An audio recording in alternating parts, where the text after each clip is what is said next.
Lakeland Currents, your public affairs program for North Central Minnesota. Closed captioning is made possible by Bemidji Regional Airport, serving the region with daily flights to Minneapolis-St. Paul International Airport. More information available at bemidjiairport.org. Hello again, everybody. I'm Ray Gildow, co-host of Lakeland Currents.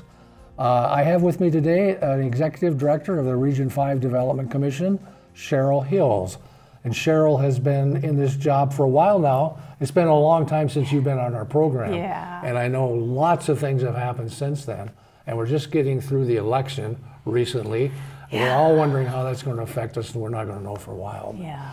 So welcome aboard. It's good to have you back. Thank you. Yeah. I'm so thrilled to be here. I miss seeing you, so it's great to be back with Lakeland. And I know you were in Norway for a while. Mm-hmm. And have you been there before? No, we went. Would you go back again?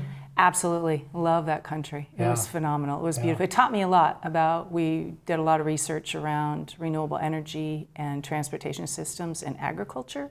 It was fascinating. So we got lots of new ideas. Are they right? way ahead of us? In some areas, and then not in some areas. We're really great. In Minnesota, so fortunate and blessed to have such great leadership at the state level that we literally have some really good programs and some offerings that they don't. And so, it's... So for viewers who might not know what Region 5 is, could you just give us a little snapshot of what it is that you do and where you're located? Because we are a bit of a unicorn, we're told a lot. We are a unit of government, Ray, in state statute, and so like counties and cities and townships and school districts, we're a unit of government. We're charged with serving Crow, Windcast, Morrison, Todd, Wadena, so 5 counties here in central Minnesota. And through that statute, we have a levy that comes to us, but it's about $300,000 of my $10 million budget. So it's not a lot, but still really we are intentional about being fiduciary responsible with taxpayer dollars, and so that's some of our dollars that come in. We're led by 22 mostly elected officials and some special interest groups, and so a county commissioner from each of those 5 counties, and a city council person, usually a mayor, and township officers, supervisors. And then we have Camp Ripley, Leech Lake Band of Ojibwa, Soil and Water, an emerging leader that's usually from the college and higher education. So lots of elected and appointed folks who come and serve as my 22 bosses, and our 22 bosses, to 22 to 25. And it's great. We have a portfolio of work. We like to say that we address regional critical issues, right? So Ray, if you went to our website, you'd probably go, wow, this is an organization that might be in search of its mission. They look a little bit, maybe a little bipolar, like they're not, we do a lot of different stuff, right? And that's because the issues change. When you're in a recession, you do different work. When you're addressing climate issues, or you're trying to address social cohesion, or whatever it is the region says is important, that's what we're charged with, trying to find the resources and staff to address those issues. So, you asked a very good question. What do you all do? We have a couple buckets, I like to say, that we focus in.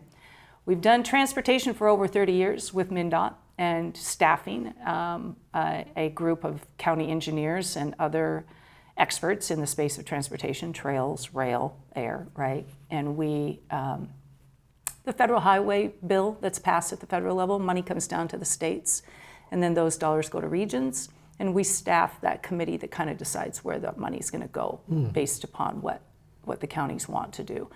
And so that's our transportation work. We've been doing that for many, many years. We started the last couple of years, 4 years, working in a space of transit and really trying to figure out rural transit. Very, very hard, particularly if you're not trying to lean on taxpayers to subsidize transit.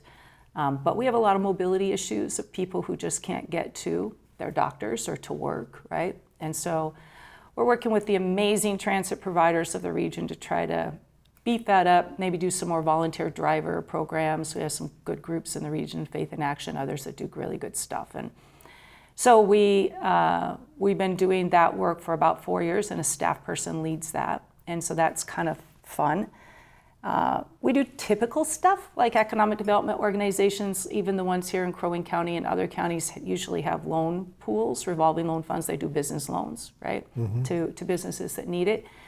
Work with banks, share some of the risk. The bank puts in a little, and these pools put in a little. We have 7 lending programs in our economic development side, the second bucket, more probably than any other economic development district in the state. And I should have mentioned to you, Ray, we have, there are 9 like-type organizations of us in rural. And the Met Council kind of serves a similar role in the 7-county metro area. And so we're children of the Economic Development Administration, a federal agency, the United States Department of Commerce, and so we get funds from them to do some economic development as well. And in that space, when I talked about the lending, the business loans, we also do well water loans. And if you needed a septic system, you could come get a loan from us for the septic system. Really?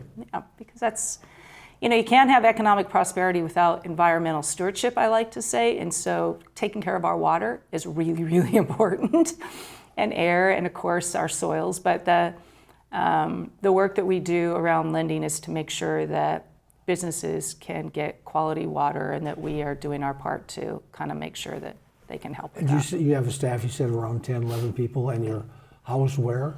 We have our main office is in Staples, in the center, geographic center of our region, has been for 50 years. Region 5 is 50 years old now. I think we're going on 51. And then we have a satellite office in Baxter for staff, so they don't have to put as many miles on and drive to Staples every day, because a majority of our staff do work in the Baxter area. Yeah. And where do you connect with the tribal folks?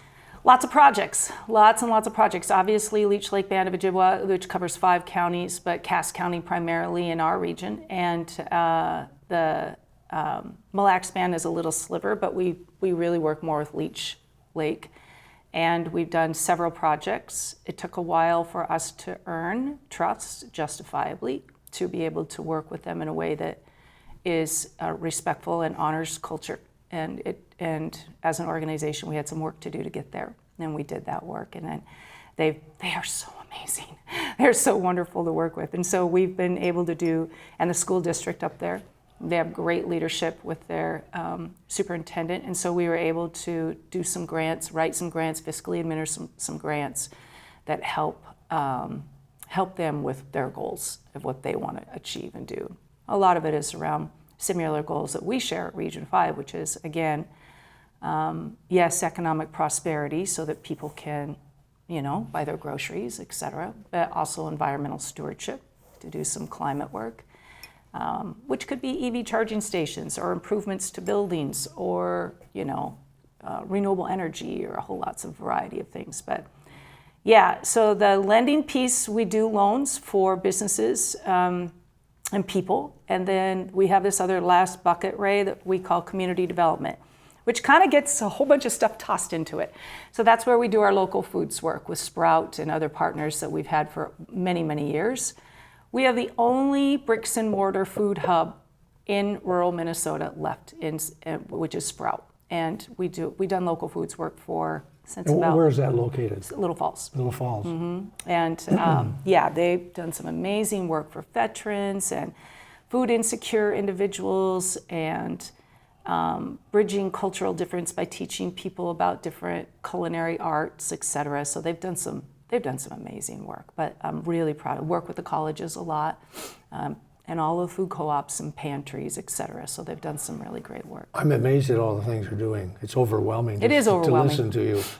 Can you go to a website and see all of this laid out? Yep, and then we have a couple of spin-off websites, of course, because if you're really interested in transportation, it starts to get kind of messy if it's all on one site. So we have a transportation website. We have one for our loans, another one. But if you Google Region 5 Development Commission, you'll see all the websites available to go to that kind of link to our stuff. But yeah, the community development stuff has grown a lot since the Biden administration did the IIJA and IRA, which are acronyms for acts that put money into lots of programs at the federal level.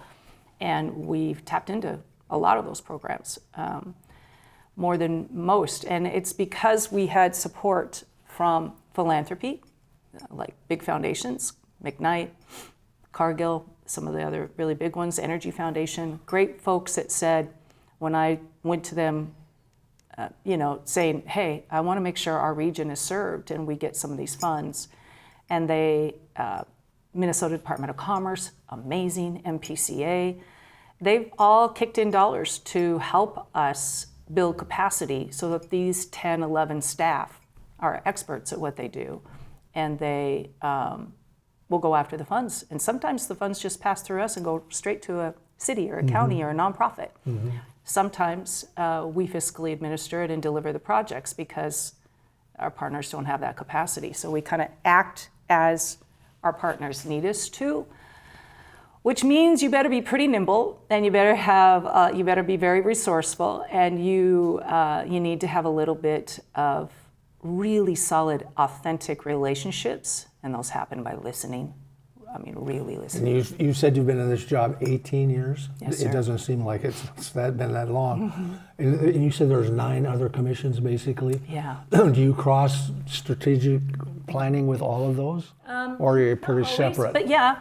I mean, they do, for instance, their Headwaters has got a housing development arm. The northwest part of our state has a really robust, wonderful aging arm of their organization. So down in the south, they've got some really good renewable energy. There's a 17-county consortium that does energy. And so we cross by subject matter where we need to.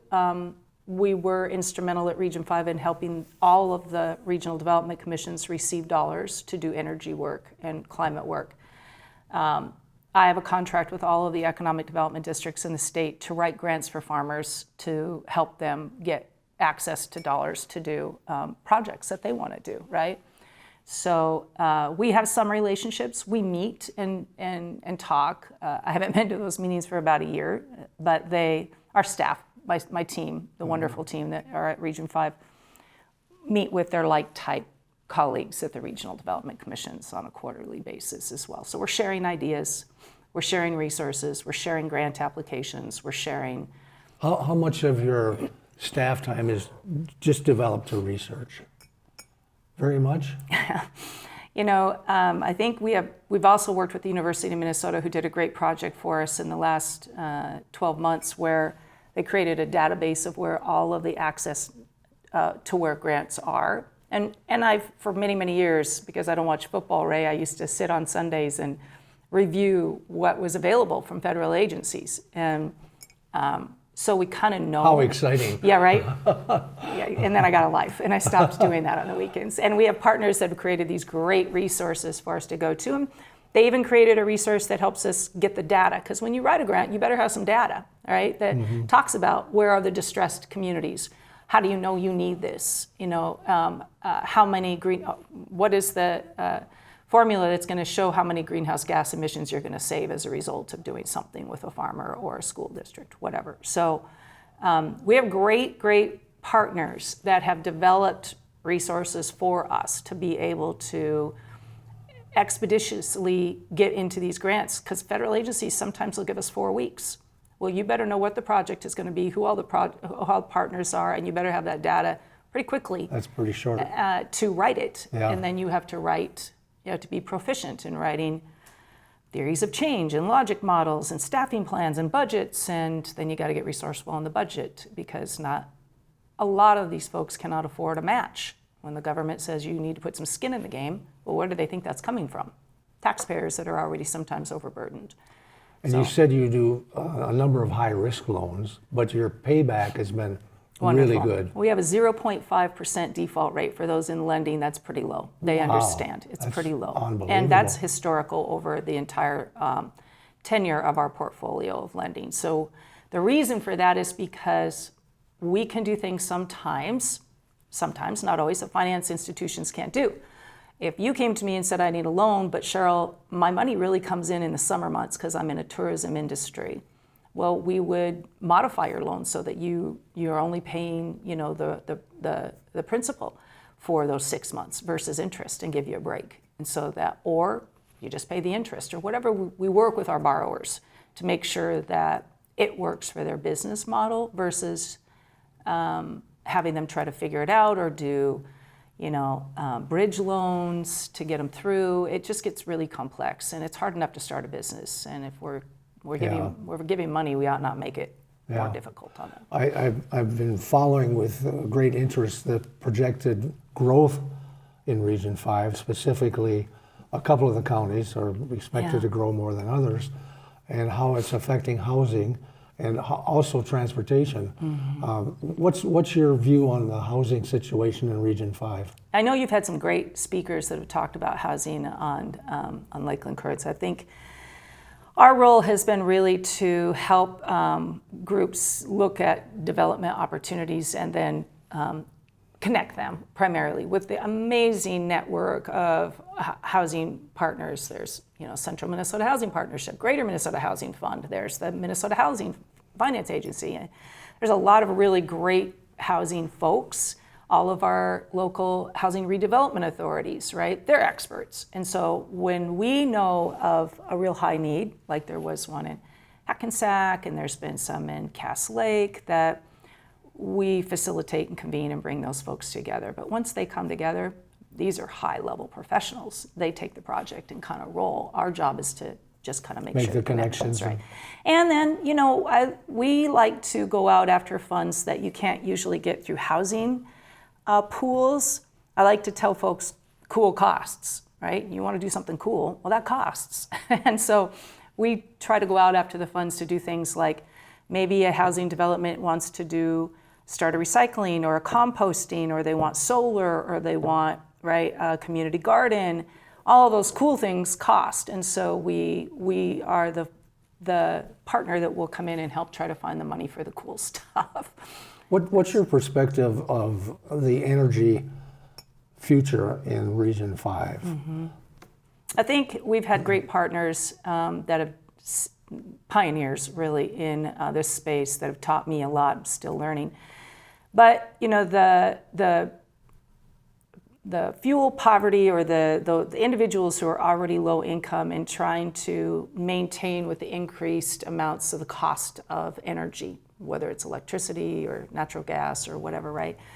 That's where we've really tried to come in and say, we really need to focus intentionally on those people that are carrying the burden and are crumbling under that burden of energy costs, and helping them stabilize that so at least they can budget, and likewise for school districts and others. I think, there's a lot of conversations about electric vehicles, and there's a whole lot of folks out there who will tell you that's just a bunch of bunk and we shouldn't be doing them and blah, blah, blah, right? Like they don't run in cold weather and you can only go short distances and it's hard to get them charged. So there's a lot of barriers. So our job is to figure out, well, how do we reduce some of those barriers? What can we do? Go get funds to do more EV charging stations, electric vehicle? Yes. Can we help transit providers shift their, and upgrade their fleet? Yes. Those are some of the things that we try to do. But I think we will, as technology advances and as AI and other technology kind of starts to show up more in our daily lives, I think more and more homes and vehicles and buildings will become much, much more energy efficient. I think I'm not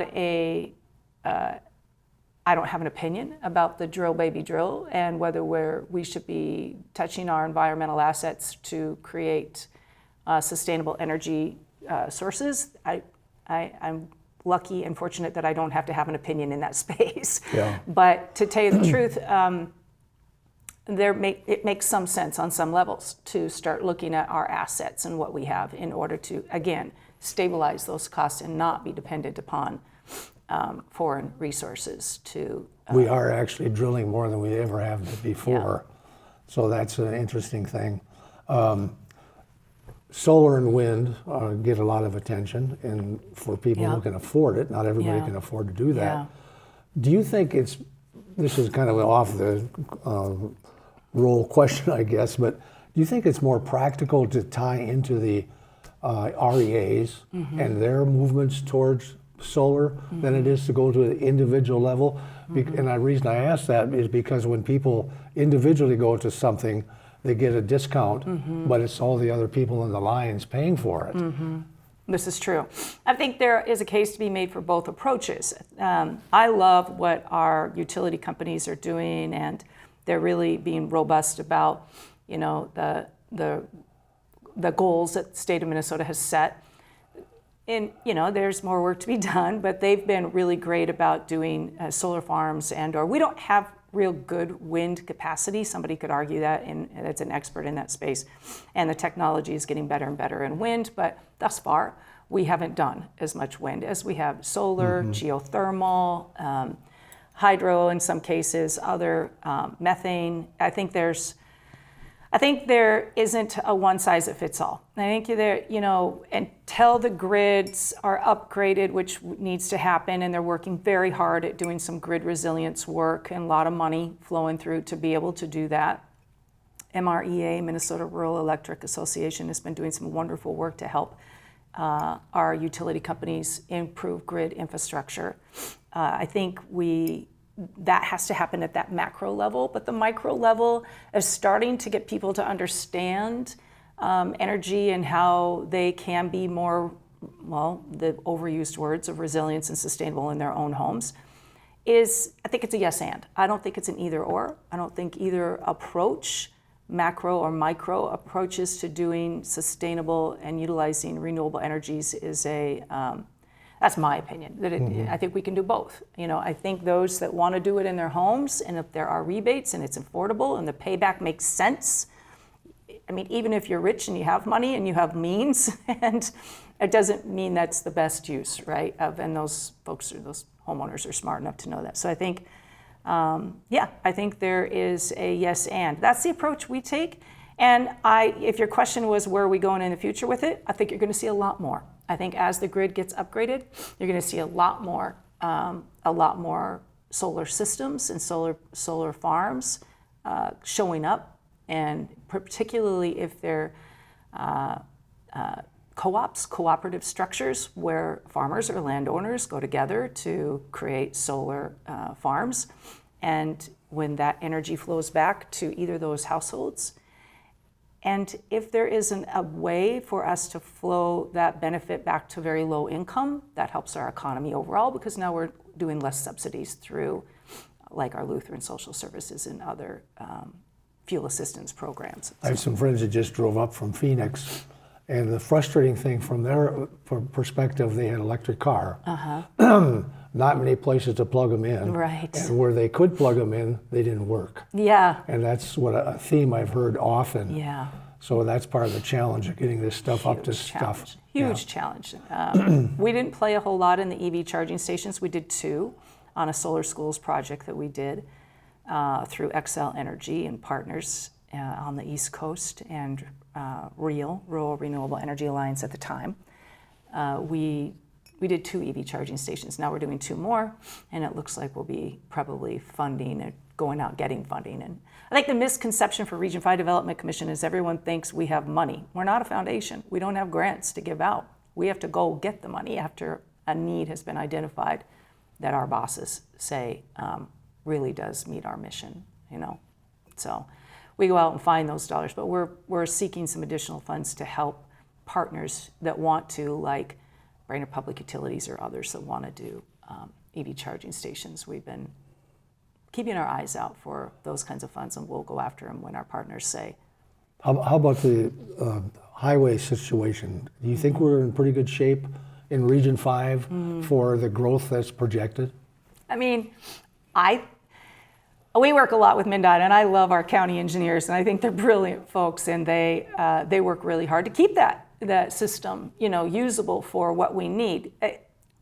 There isn't any of us who don't think sometimes that whatever happens is like 4 years behind, and sometimes by the time it's finished with construction, it's 8 years behind of what we actually needed for the entire portfolio. But I think I am so impressed with the approach that District 3, MnDOT District 3 takes to keep our infrastructure and our road systems and the counties. Is that Region 5? Yeah. District 3 runs a portion of Region 5. Wadena County has some of District 2. So, the state agencies separate us up as a state differently than we're separated. But that's, I think they do a very, very great job. I think MnDOT does a good job at reporting on the highway systems and the secondary roadway systems.